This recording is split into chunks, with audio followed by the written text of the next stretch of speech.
ಬದುಕಿಗೆ ಕೊಳ್ಳಿ ಇಟ್ಟ ಕೊಲ್ಲಿ ಯುದ್ಧ. ಮಾರುಕಟ್ಟೆಯಲ್ಲಿ ತರಕಾರಿಗಳ ಬೆಲೆ ಪಾತಾಳಕ್ಕೆ ಕುಸಿತ, ದಿಕ್ಕು ಕಾಣದ ಸ್ಥಿತಿಯಲ್ಲಿ ಜಿಲ್ಲೆಯ ರೈತರ ಆತಂಕ. ನೆರವಿಗೆ ಧಾವಿಸಲು ಸರ್ಕಾರಕ್ಕೆ ರೈತರ ಮನವಿ.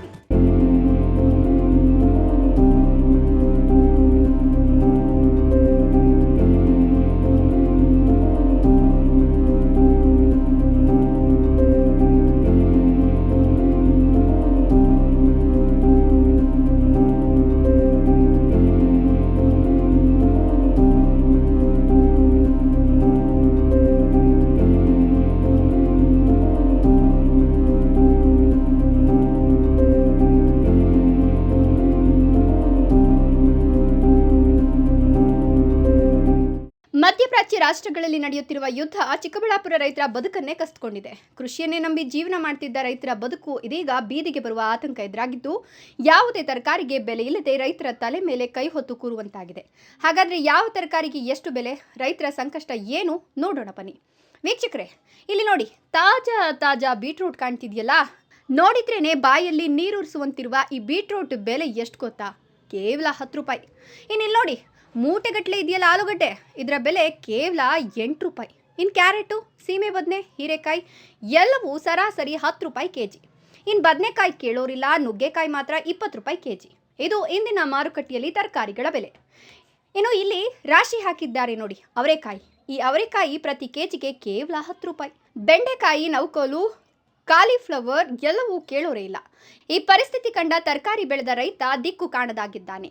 ಕೊಲ್ಲಿ ಯುದ್ಧಕ್ಕೆ ಕಾರಣವಾಗಿ ತರಕಾರಿಗಳ ಬೆಲೆ ಕುಸಿಯಲು ಕಾರಣವಾಗಿರೋ ಅಮೆರಿಕದ ಅಧ್ಯಕ್ಷ ಡೊನಾಲ್ಡ್ ಟ್ರಂಪ್ಗೆ ಜಿಲ್ಲೆಯ ರೈತರ ಶಾಪ ಹಾಕುವಂತಾಗಿದೆ. ಅರೆ, ಅಮೆರಿಕ ಯುದ್ಧ ಮಾಡೋದಕ್ಕೂ ಜಿಲ್ಲೆಯಲ್ಲಿ ರೈತರು ಶಾಪ ಹಾಕೋದಕ್ಕೂ ಎತ್ತಿಂದ ಎತ್ತ ಸಂಬಂಧ ಅಂತ ಹುಬ್ಬೇರಿಸಬೇಡಿ. ಯಾಕಂದ್ರೆ ಇದೇ ನೇರ ಕಾರಣವೇ ಇದೆ. 30 ವರ್ಷ ಆಯಿತು APMC ಆರ್ಡರ್ ಬಂದು.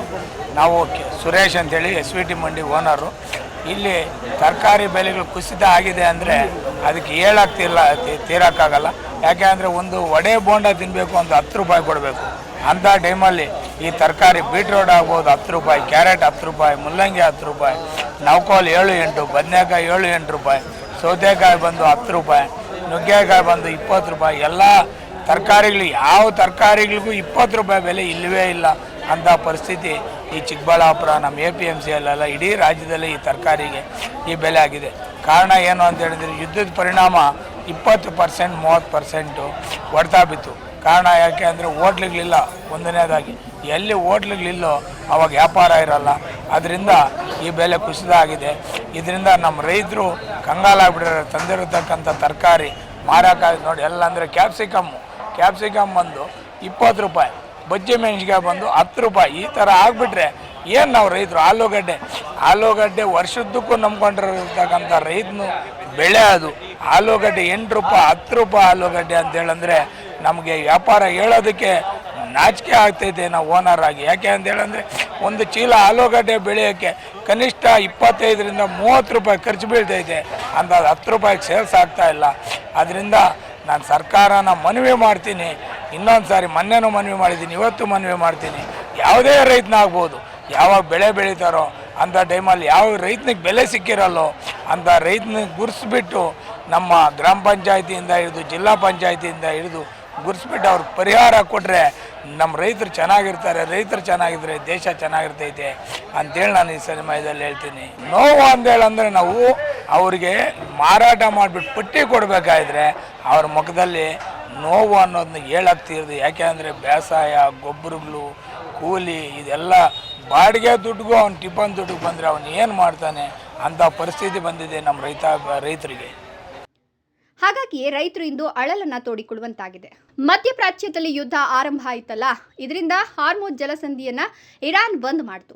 ಪರಿಣಾಮ ಅಡುಗೆ ಅನಿಲ ಸೇರಿದಂತೆ ಇತರ ಪೆಟ್ರೋಲಿಯಂ ವಸ್ತುಗಳ ಆಮದು ಸ್ಥಗಿತವಾಯಿತು. ವಾಣಿಜ್ಯ ಸಿಲಿಂಡರ್ ಬಳಸಿ ಅಡುಗೆ ತಯಾರಿಸುತ್ತಿದ್ದ ಹೋಟೆಲ್ಗಳಿಗೆ ಸಿಲಿಂಡರ್ ಬರವಾಯಿತು. ಇದರಿಂದ ರಾಜ್ಯ ಮಾತ್ರವಲ್ಲದೆ ದೇಶದಾದ್ಯಂತ ಹೋಟೆಲ್ಗಳು ಮುಚ್ಚುವಂತಾಯಿತು. ಇನ್ನು ಅಲ್ಲೋ ಇಲ್ಲೋ ಹೋಟೆಲ್ ತೆಗೆದಿದ್ರು ಅವರ ಮೆನುವಿನಲ್ಲಿ ಆಹಾರ ಪದಾರ್ಥಗಳ ಸಂಖ್ಯೆ ಗಣನೀಯವಾಗಿ ಇಳಿಕೆ ಕಾಣಿತು.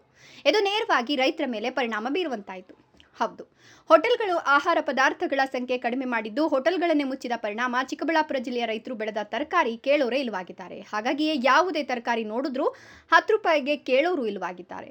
ಒಬ್ಬ ಕೂಲಿ ಆಳಿಗೆ 500 ರೂಪಾಯಿ ಕೂಲಿ ನೀಡಿ ಕೊಯ್ಲು ಮಾಡುವ ರೈತ ಬಾಡಿಗೆ ನೀಡಿ ವಾಹನವನ್ನು ಮಾರುಕಟ್ಟೆಗೆ ತಂದರೆ ಆಳುಗಳಿಗೆ ನೀಡಿದ ಕೂಲಿಯೂ ಬಾರದ ಸ್ಥಿತಿಯಾಗಿದೆ. ಕೆಲ ತರಕಾರಿಗಳಂತೂ ಕೇಳೋರೇ ಇಲ್ಲದೆ ತಿಪ್ಪೆಗೆ ಎಸೆಯುವಂತಾಗಿದೆ.